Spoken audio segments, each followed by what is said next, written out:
What is up, everybody? We are back. It is that time of the week where UFC 290 is right around the corner, so I'm coming here with my official predictions for UFC 290.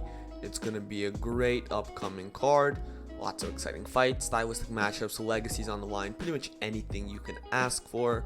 So let's get right into my predictions. All right, there we go. So we're going to go down to, I guess we'll start Jack Della, Madalena. He was supposed to fight Sean Brady. Obviously, Brady pulled out, and he's being replaced by this guy, Jose Corral. Don't really know much about this Corral guy. There's not much on him here. But, yeah, looks like it's going to be a win for Jack. I really want to see that Sean Brady fight, though. Hopefully, it does materialize in the future.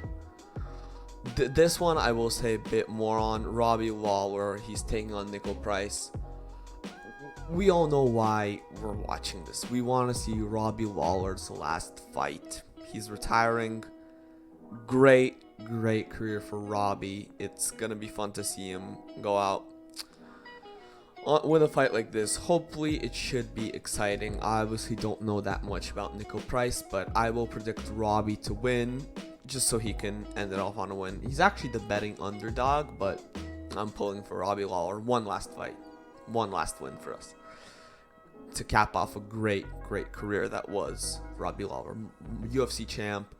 All the wars he had with guys like Carlos Condit, with Tyron Woodley. Incredible career. Not enough great things to say about Robbie Lawler. The Rory McDonald fight that's being inducted into the Hall of Fame this year speaks for itself. Great career. Let's end it with a win, Robbie. Now we move on to the main card. We're starting off with Bo Nickal versus Val Woodburn. They're not even letting me click on this card because we literally don't know that much about Val. But from what I have seen, he is 7-0, 5 KOs. So honestly, I give this guy more of a chance than most people. I would have really liked to see the Tresean Gore fight. Really unfortunate that Gore pulled out. But yeah, Nickal versus Gore could be a great fight. But yeah, with that being said, we all know what the purpose of this fight is. This is the Bo Nickal show. He's meant to win this. And by the odds, you could tell. Yeah, I'm not going to overcomplicate this one. Bo Nickal, let's go. I'll say he'll take one extra round than normal, second round submission. Oh yeah, and as for the two previous ones, I guess we'll go Jack by... Did he finish his last opponent at 284? I'm not sure. I know he won. I don't think he got the finish though. So I'll say decision. And Robbie Lawler, one last knockout. Why not? Next up, Jalen Turner versus Dan Hooker. I'm considering going upset on this one and going Hooker, but from what I've seen from Jalen Turner, obviously he did lose to Gamrot, and that was a Gamrot on short notice. But overall, some solid wins that he has. He has a 14-6 record, which isn't great, but he's got power, and I'm really not confident in Dan Hooker. Hooker, granted, he is saying that, I have this career resurgence. But if you look, he beat Plessis in his last fight. He lost to Arnold Allen. He lost to Makhachev. He lost to Chandler. He lost to Poirier.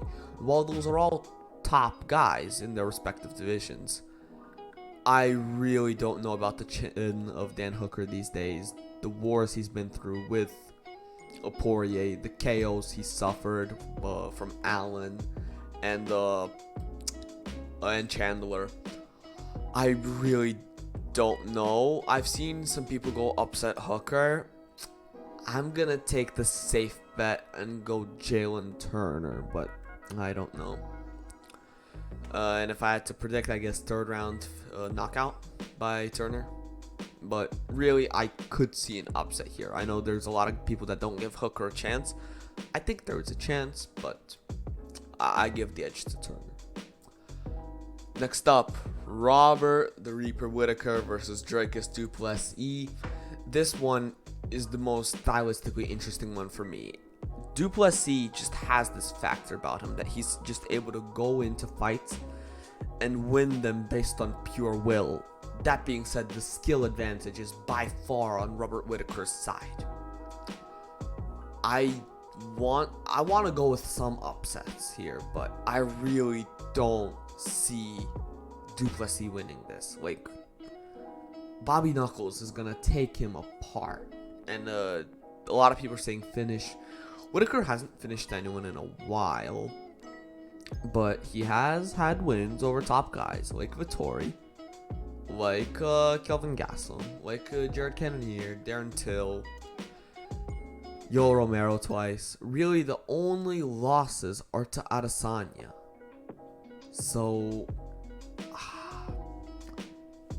I don't know. Whittaker, I want to obviously see him win because I'm a big fan of him. But you look at all the decisions he had and you think, can he put away a guy like Du Plessis, who has had 2 recent wins against Brunson and against Till, and he beat Tavares. But other than that, really not much. Rather limited experience for Du Plessis compared to Robert Whittaker. Again, I want to go for an upset and go Du Plessis, but I do not see it happening. Robert Whittaker by decision. I don't see Rob getting the finish. I think Du Plessis is very tough, perhaps too tough for his own good, and I see Whittaker getting it done. Next up, the Flyweight Championship of the World. Brandon Moreno versus Alexandre Pantoja. Now, Pantoja obviously does have his number so far. Yeah, as you can see, he has a lot of good wins. I believe he did lose to Figueiredo, though, right? It doesn't show who won, but I believe Figueiredo won. But yeah, he beat Moreno. That was, I think he beat him twice, if I'm not mistaken. One of them was on The Ultimate Fighter. But Brandon has gotten so much better since then. Not to say Pantoja hasn't, but you look, the 2 wins over Davis and Figueiredo, the win over Kai Kara France against Brandon Royval, and just all the other top contenders at flyweight. You know, he beat Kara France twice. Again, I want to go with more upsets, but Brandon Moreno's honestly one of my favorite fighters in the UFC right now. I can't pick against him. I'll be heartbroken if he loses, so I'm going to bet on Brandon Moreno getting it done. If Pantoja will win, it would have to be early. So if the fight ends, I don't know, within the first round or 2, and I had to predict who that would be, I would likely favor Pantoja. But the longer it goes on, I believe it favors Moreno. But could be wrong. I've been wrong plenty of times before. And we'll see what happens. So next up, we're going to move on to the main event of the evening. Alexander the Great Volkanovski taking on Yair Rodriguez, champ versus interim champ. Volkanovski, his record speaks for himself. You know, he did lose to Islam, which, fair. That was a close fight. I personally believe Islam won, but again, close fight, could have went either way. The 3 wins over Max Holloway, the knockout over a Korean Zombie, the great win over Brian Ortega, the win over Jose Aldo, and the Chad Mendes. Volkanovski's resume speaks for itself, and he's been an unbelievable champion throughout his entire reign. Yair Rodriguez, though, not to be slept on either. He did lose to Max Holloway, but he beat Jeremy Stevens, right? It's not showing the result, but I believe he won. The knockout with 1 second to go over Korean Zombie was amazing. The Ortega fight, I watched it. I think Ortega broke his arm or his shoulder in the middle of it. So that one was a little bit inconclusive, so I wasn't too sure. But his win over Josh Emmett solidified why he belongs in this fight against Volkanovski. The way he got it to the ground, got the triangle choke in, and submitted Emmett. Great fight by Yair Rodriguez. He's such a crafty fighter. He has great kicks, great movement. He's unorthodox, and I think he's going to be a struggle for Volkanovski. And this might be unpopular. I'm picking Rodriguez to win. Now, yeah, I get it. Volkanovski is the heavy favorite, as he should be. For some reason, it doesn't say the odds here, but does it? No, I don't think it tells me the odds. Yair Rodriguez is so crafty. When was the last time Volkanovski fought someone as unpredictable as Yair? Because Volkanovski, he struggles with, or rather, he has struggled with specialists like Islam. Obviously, there's a lot of people that think Volk won that fight, but it was competitive, no doubt about it. And Makhachev definitely specialized on his grappling. And now, granted, Volk was able to shut down a lot of it. He also kind of underestimated Islam's striking. So my point here is that when you have someone that's so good at this one thing, Volkanovski is a lot more well-rounded. So he tends to do better at more well-rounded fighters like Max Holloway and like Brian Ortega, even though both of them have their own specialities. The point I'm trying to make is when you have someone that you're just not used to fighting, like Volkanovski was not used to fighting someone the grappling level of Islam Makhachev. And that's why he was unable to predict some of the things that he was going to do. With Yair, that's the most unpredictable fighter in the UFC, in my opinion. And besides, a trend that I've noticed is you have champions that are solidifying their legacies.